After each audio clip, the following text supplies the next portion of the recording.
Hebreus, capítulo 6, versículo 9, diz assim, a palavra de Deus. Mas de vós, ó amados, esperamos coisas melhores e coisas que acompanham a salvação, ainda que assim falamos. Porque Deus não é injusto para se esquecer da vossa obra e do trabalho, do amor que, para com o seu nome, mostrastes, enquanto servistes aos santos e ainda servis. Mas desejamos que cada um de vós mostre o mesmo cuidado até o fim, para a completa certeza da esperança, para que vos não façais negligentes, mas sejais imitadores dos que, pela fé e paciência, herdam a promessa. Amém, amados? Eu queria destacar alguns tópicos desse texto que nós lemos. Um deles é, que diz assim, de vós esperamos coisas melhores, coisas que acompanham a salvação. Deus não é injusto para se esquecer da vossa obra e do trabalho do amor que para com o seu nome mostrastes, enquanto servistes aos santos e ainda servis.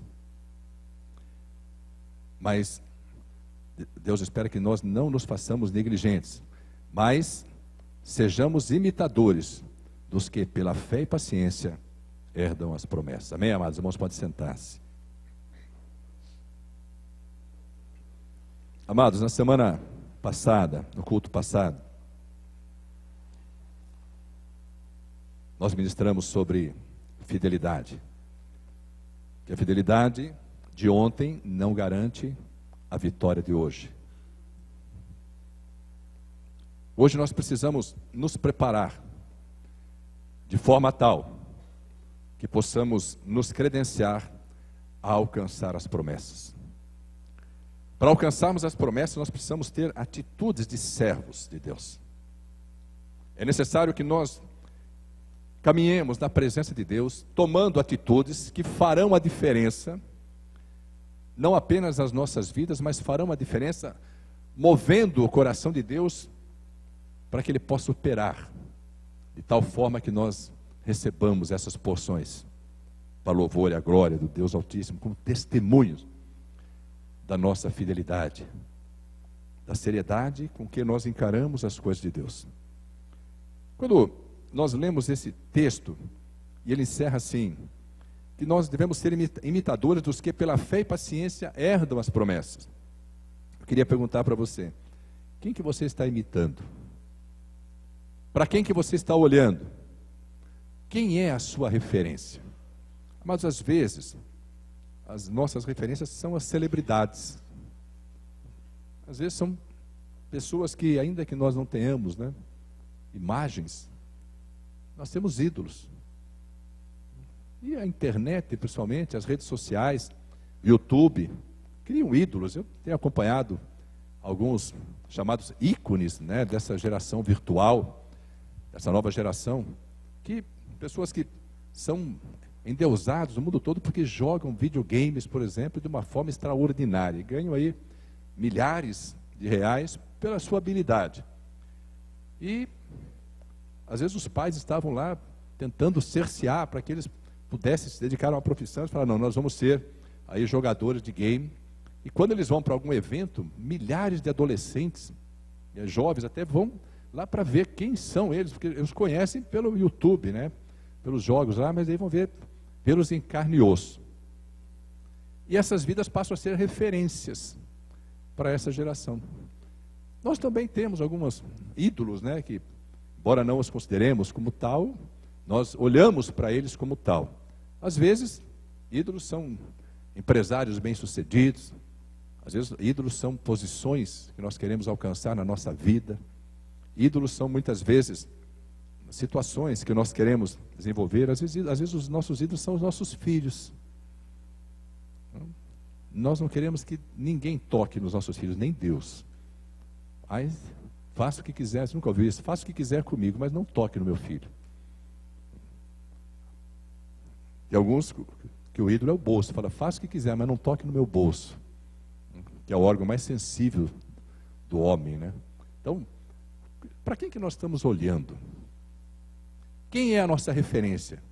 Eu queria agora inverter a pergunta, será que tem alguém lá fora, ou até aqui dentro, olhando para nós? Será que tem alguém que pode olhar para as nossas vidas e dizer assim, essa vida é a referência. Eu quero ser um servo, eu quero ser uma serva, como ele, como ela. A palavra de Deus diz que é essa a porção que nós temos que buscar. A palavra de Deus diz que nós temos que olhar para quem? Para Jesus. Que nós temos que olhar para Jesus. Não existe outra referência. Evidentemente nós podemos aí admirar, imitar a fé, a porção que Deus derramou sobre os seus servos, mas a nossa referência principal, essencial, única, vou dizer, precisa ser sempre o Senhor Jesus. Às vezes nós temos irmãos que são bem-sucedidos nos seus negócios, e outros irmãos olham para ele e falam: eu queria ser bem-sucedido dessa forma. Olha para a vida dos servos de Deus, das servas de Deus, e procure andar como eles andaram, ou estão andando.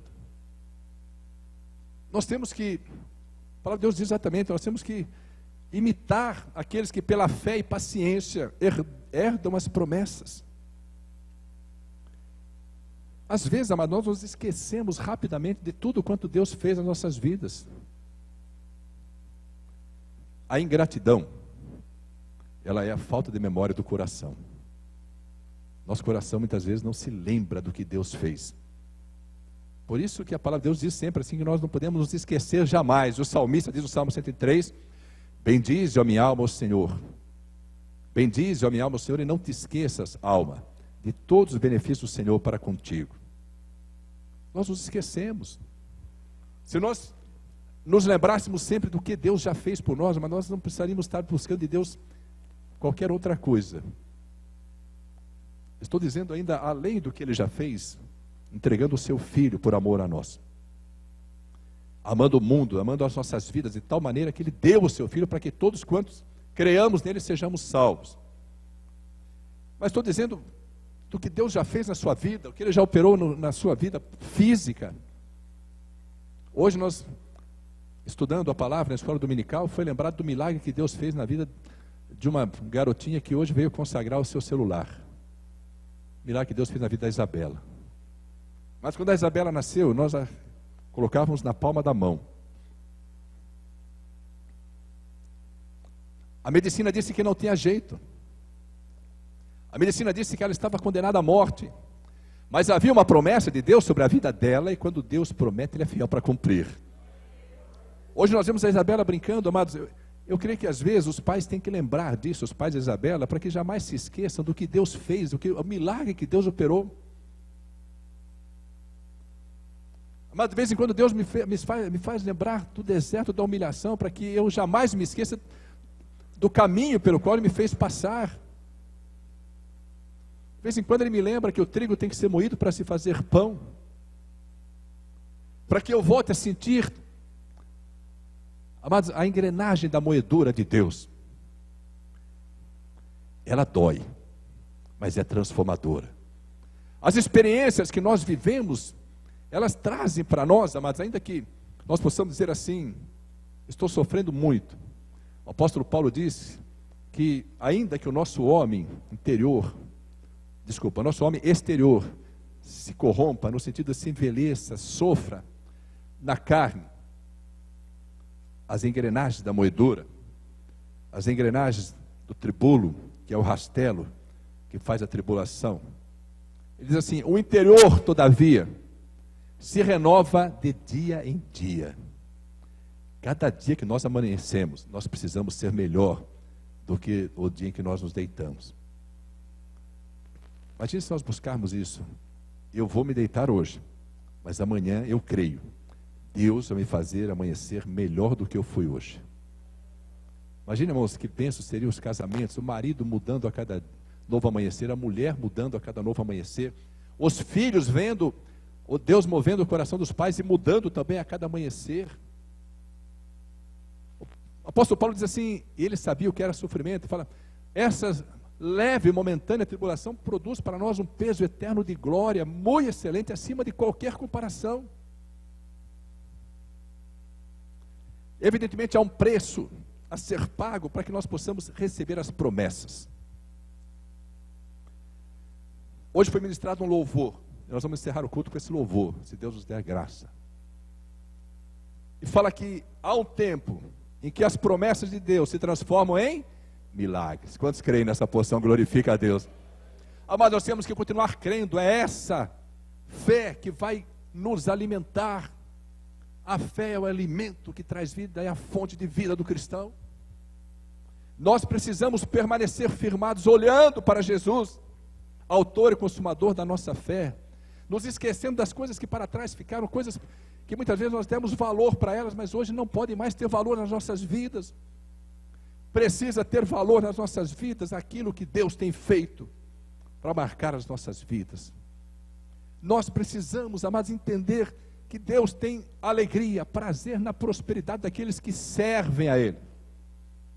E diz assim a palavra de Deus: e naquele dia farei diferença entre o justo e o ímpio, entre o que me serve e o que não me serve.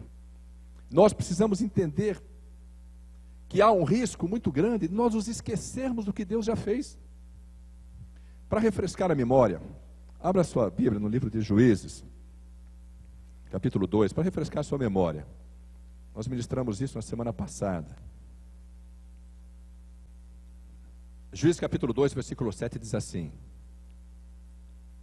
e serviu o povo ao Senhor todos os dias de Josué, e todos os dias dos anciãos que prolongaram os seus dias depois de Josué, e viram toda aquela grande obra do Senhor, a qual ele fizera a Israel. Faleceu, porém, Josué, filho de Nun, servo do Senhor, da idade de 110 anos. Versículo 10. E foi também congregada toda aquela geração a seus pais, e outra geração após ele se levantou. Leia comigo agora. Que não conhecia o Senhor, nem tampouco a obra que fizera Israel. Nós temos uma responsabilidade. Nós precisamos contar para os nossos filhos, e eles para os seus filhos, e os filhos dos nossos filhos para os seus filhos, para que as gerações jamais se esqueçam da obra que Deus fez na nossa vida. É necessário que nos lembremos, para que os nossos filhos cresçam em temor e tremor na presença de Deus. É necessário que nós estejamos sempre refrescando a nossa memória, que nós não negligenciemos a obra de Deus. E diz a palavra de Deus: ai daquele que fizer a obra de Deus relaxadamente. Há uma expectativa no coração de Deus. Ele espera de mim e de você coisas melhores, coisas que acompanham a salvação. Se Ele não tivesse essa expectativa, nós teríamos recolhido o dia em que fomos salvos, e não haveria quem pregasse o Evangelho. Por quê? Porque salvou, é recolhido. Foi salvo, é recolhido. Deus nos mantém aqui para que nós possamos ser testemunhas de Jesus Cristo, falar do seu poder, falar do seu amor, falar do poder do seu nome, do poder do seu sangue, da obra gloriosa que Ele fez. Nos lembrarmos de que Jesus Cristo existia antes de nascer, que toda a palavra de Deus, ela tem como foco único, essencial, principal, chegar a Cristo. Nós, quando chegamos a Cristo, nós podemos dizer: está consumado, como Ele mesmo diz, porque entramos por uma porta que nos conduz à vida eterna. Amados, é maravilhoso nós entendermos isso. Nós não podemos nos esquecer de Deus. E às vezes, amados, nem passa a geração. Às vezes nós mesmos nos esquecemos do que Deus já fez. Nós mesmos nos esquecemos. Sabe por quê? Porque aparecem outras coisas que atraem mais a nossa atenção do que aquilo que Deus já fez. Ou a presença de Deus passa a ser insuficiente para satisfazer os anseios do nosso ego. É triste, né, amados? Quando a presença de Deus, a palavra de Deus, a casa de Deus, o reino de Deus passam a ser insuficientes para satisfazer o nosso ego, que vai se inflando dia após dia. E nós vamos buscando coisas que agradam ao mundo e deixamos de buscar coisas que agradam a Deus. Amados,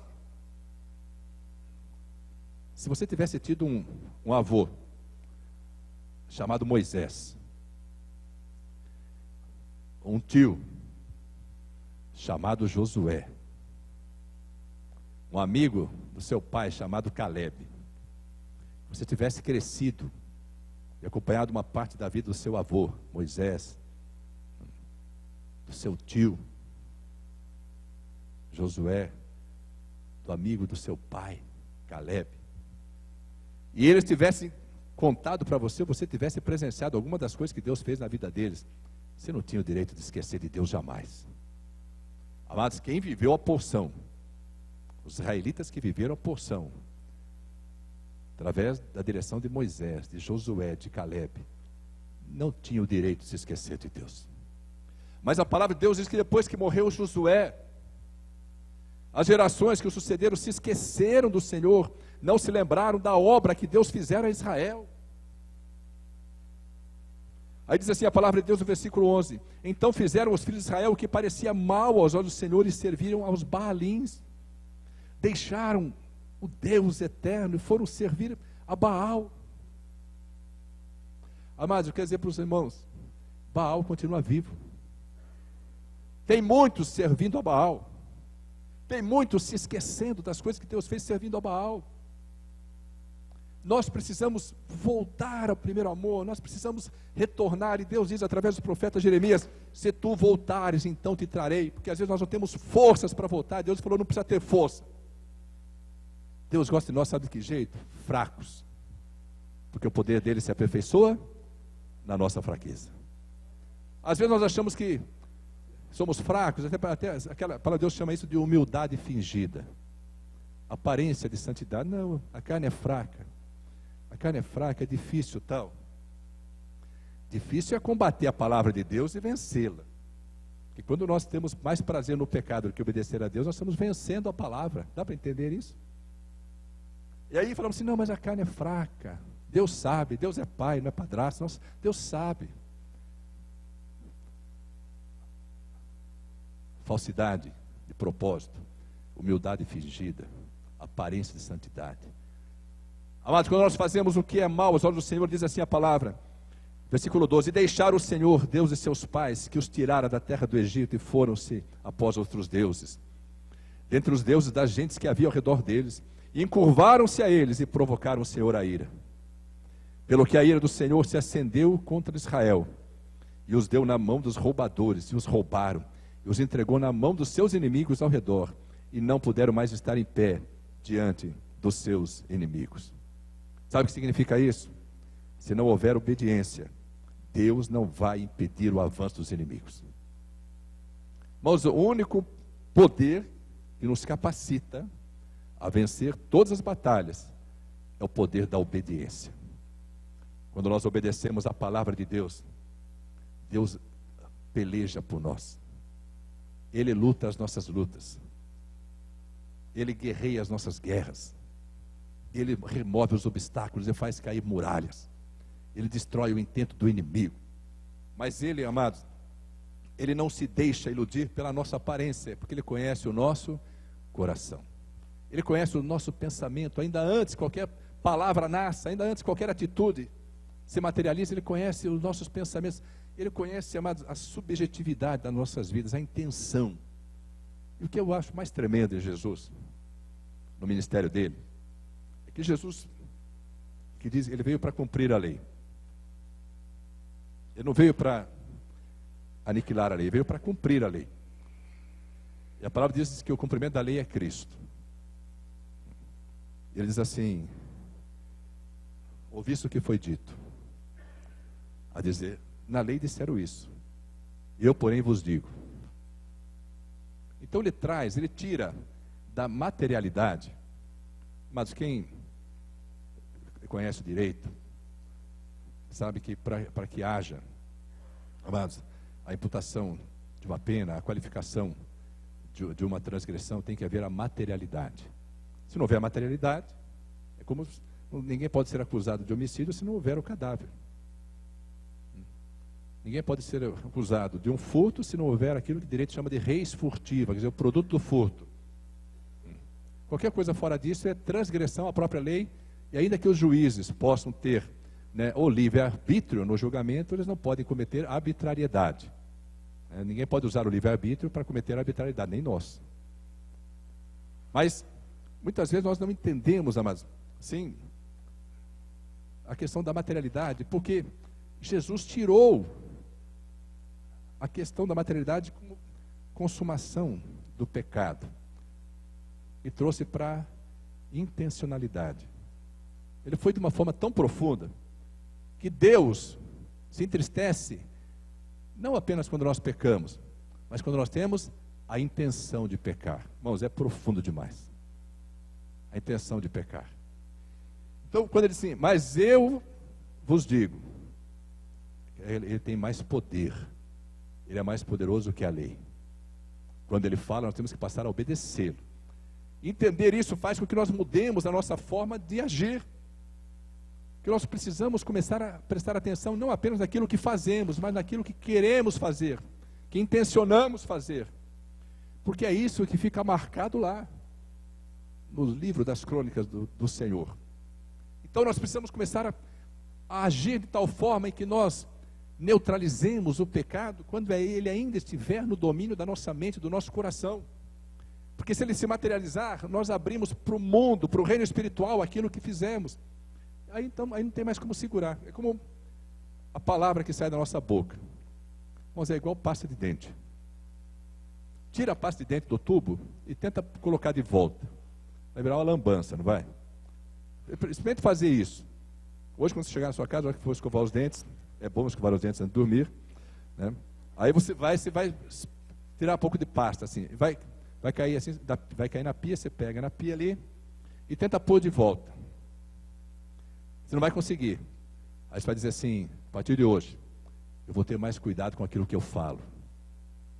Eu posso revelar o que está no meu coração. Eu posso revelar o que está na minha mente. Amados, liberou a palavra, ela não volta vazia.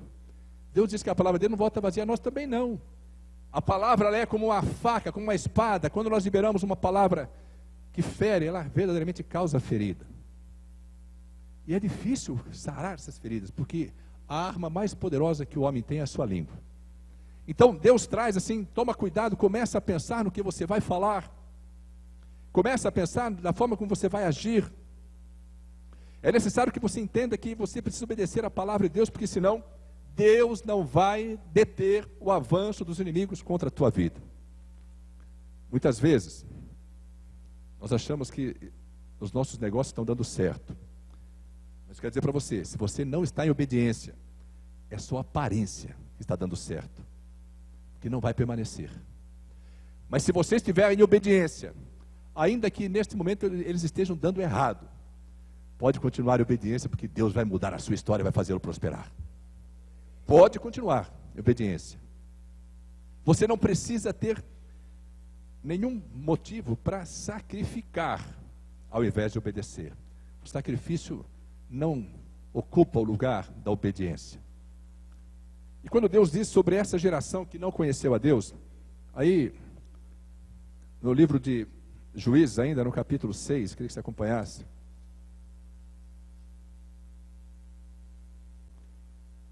Porém, os filhos de Israel fizeram o que parecia mal aos olhos do Senhor, completando aquilo que foi dito no capítulo 2. E o Senhor os deu na mão dos midianitas por 7 anos. E prevalecendo a mão dos midianitas sobre Israel, fizeram os filhos de Israel para si, por causa dos midianitas, as covas que estão nos montes e as cavernas e as fortificações. Porque sucedia que, semeando Israel, subiam os midianitas e os amalequitas, e também os do Oriente contra eles subiam. E punham-se contra eles em campo e destruíam a novidade da terra, até chegarem a Gaza. E não deixavam mantimento de Israel, nem ovelhas, nem bois, nem jumentos. Porque subiam com seus gados e tendas, vinham como gafanhotos, em tanta multidão que não se podiam contar, nem a eles nem aos seus camelos, e entravam na terra para destruir. Leia comigo o versículo 6. Assim Israel empobreceu muito pela presença dos midianitas. Então os filhos de Israel clamaram ao Senhor. Você pode glorificar a Deus? Não pelo empobrecimento, mas pelo clamor que Deus vai ouvir sobre a tua vida hoje, em nome de Jesus. Amados, não tem como nós ficarmos sob o domínio dos midianitas, que Deus permitiu. Deus entregou o seu povo na mão dos midianitas. Os israelitas semeavam, mas não colhiam. Quem colhiam eram os midianitas. O gado dos israelitas ficava com os midianitas. Amados, há um vácuo no nosso caminhar com Deus, quando estamos em desobediência, quando fazemos o que é mal aos olhos do Senhor. Deus não tem como impedir que o inimigo avance. Deus não tem como impedir que ele coma os frutos da sua terra. Deus não tem como impedir que ele destrua os frutos que você tem produzido. Porque quem deu legalidade ao inimigo foi você mesmo. O inimigo só vai agir na nossa vida quando nós dermos legalidade a ele. É como o devorador, que só tem legalidade para agir quando somos infiéis nos dízimos, nas ofertas alçadas. Quando somos fiéis, não existe poder na face da terra que impeça o operar de Deus em seu favor, em meu favor. Nós precisamos ser fiéis, obedientes, precisamos permanecer firmados, porque aquele que tem feito as promessas é poderoso para cumpri-las e para mudar a nossa história. Nós precisamos clamar a Deus, mas esse clamor é um clamor de posicionamento. Não adianta você dizer, Senhor, tem misericórdia de mim, e continuar fazendo as mesmas coisas que desagradam a Deus. Dá para entender isso? Não adianta falar, Senhor, Tu és poderoso, Tu és misericordioso, você continuar tendo mais prazer nas coisas do mundo do que em Deus. Ser mais amigo do mundo do que amigo de Deus. Esse clamor que o povo buscou a face de Deus é um clamor de rendição diante do poder de Deus. Eu não posso mais permanecer fazendo as mesmas coisas, eu preciso mudar a minha história. Aquele que te resgatou do Egito, aquele que fez com que o mar vermelho se abrisse diante da tua vida, aquele que já operou sinais e maravilhas, milagres na tua vida, ele não quer que você desista, ele quer que você permaneça, porque Deus diz em Hebreus 10:38, e cita em outras passagens também da Bíblia, porque o meu justo viverá da fé, e se ele recuar, a minha alma não tem prazer nele. É por isso que Deus diz assim, vocês que são salvos precisam produzir frutos melhores, coisas que acompanham a salvação, porque Deus não é injusto para se esquecer da obra que você já fez. Você pode até não estar fazendo obra alguma hoje, presta atenção, pode até não estar fazendo, mas Deus não se esqueceu da obra que você fez, mas Ele quer que você volte a servir, Ele quer que você volte a ser servo. Amados, quando nós falamos em servo, nós temos que ter a humildade de reconhecer que só pode se designar ou ser designado servo aquele que tem um Senhor. Ter aparência de servo não faz de ninguém um servo. Ter aparência de crente não faz de ninguém um crente. Ter aparência de bondade não faz de ninguém bom.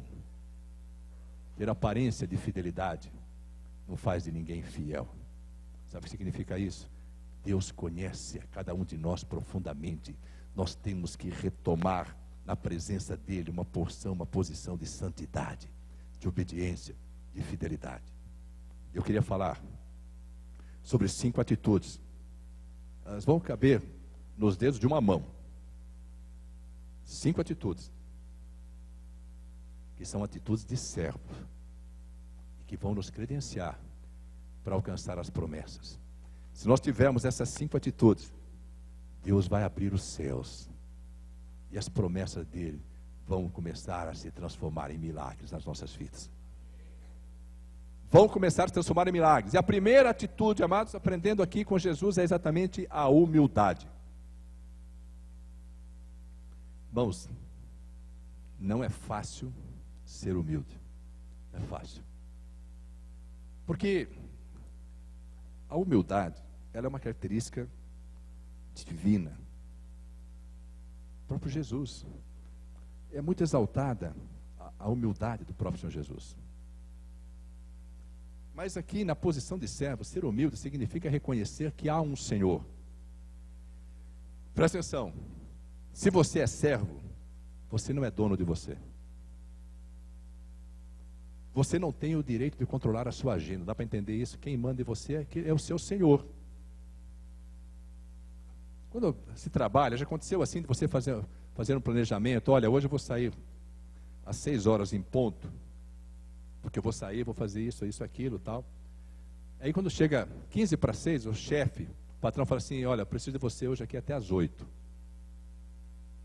E aí você fala assim, senhor precisa de mim, mas eu não preciso do senhor. Eu vou sair às 6, nem que perca o emprego. Porque tem gente que é queixo duro, fala isso mesmo, e sai. E perdeu o emprego. Que se o patrão não mandar embora, perdeu moral. O que é mais fácil? Dizer assim, falar, sim senhor, eu vou permanecer o tempo que o senhor precisar.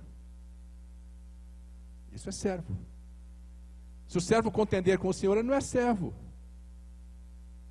Aí Deus fala assim, eu tenho um encontro marcado com vocês todo domingo às 19 horas, lá na Avenida Luiz do Patrocínio Fernandes, número 1114. O senhor fala assim, então o senhor vai sozinho, porque eu não vou.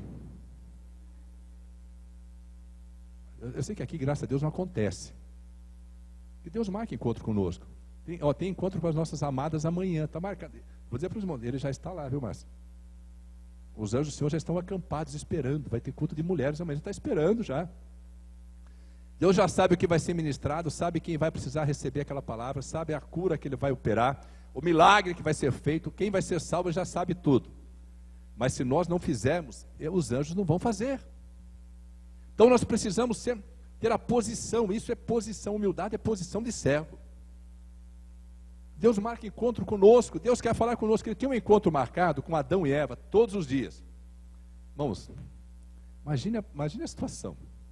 Adão e Eva, todos os dias às 18 horas, 6 horas da tarde, na viração do dia, Deus passava pelo jardim e conversava com eles. Irmãos, dá para imaginar viver uma porção dessa? Todos os dias, na viração do dia, para tudo que está fazendo, fala, Deus vai falar comigo agora. Fala, Senhor, que o teu servo ouve. Era a porção que eles tinham. Aí, naquele tempo do Jardim do Éden, tinha alguém que agia para tentar destruir a comunhão do homem com Deus. Mas fiquem tranquilos, porque ele só agiu naquele tempo, ele não age mais. Ele não age, tá, mano? Ele não age mais, tá? Fiquem tranquilos. Não, hoje você pode fazer o que você quiser da sua vida, porque Satanás não está preocupado, ele sabe que você é dono da sua vida, ele sabe que você é maior do que as seduções que ele possa trazer. Ele não vai mostrar para você nenhum fruto para atrair a atenção dos teus olhos. Ele passava lá e falava assim, esse negócio está muito bom para Adão e Eva, vou destruir com isso, acabar com isso. E acabou. E acabou. Jesus um dia disse assim para os discípulos, meu pai trabalha até agora e eu também trabalho. Mas eu quero alertar você, Satanás também continua trabalhando, tá? E muito mais do que você imagina. E ele tem muito mais soldados trabalhando para ele do que aqueles que ele trouxe do céu. O que ele já arregimentou, né, de discípulos, de soldados que trabalham. E às vezes até dentro da igreja, viu, amados? Às vezes dentro da igreja. Trabalham para tirar a comunhão, tirar a posição de servo de cada um de nós.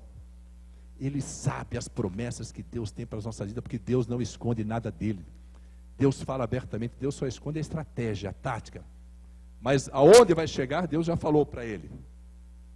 Ele sabe, inclusive, aonde ele vai estar daqui a um tempo. Ele também não sabe o tempo, mas ele sabe que vai estar lá. Ele sabe que vai estar confinado, aprisionado no inferno. Ele, os seus anjos, os demônios que vieram com ele, e todos aqueles que não declararem ao Senhor Jesus como Senhor e Salvador. Ele sabe disso. Mas ele continua agindo porque ele quer que nós nos envaideçamos. Ele quer que nós tenhamos a vaidade de achar que qualquer posição humana pode ser maior do que a posição do menor servo na casa de Deus. Então nós precisamos ter esse revestimento de humildade, porque diz a palavra, a humildade precede a honra e a altivez de espírito, a presunção, a soberba, a arrogância, o orgulho precede a ruína. Quanto mais Deus nos der, mais temos que temê-lo, mais temos que humilde sermos. Sabe por quê, amados?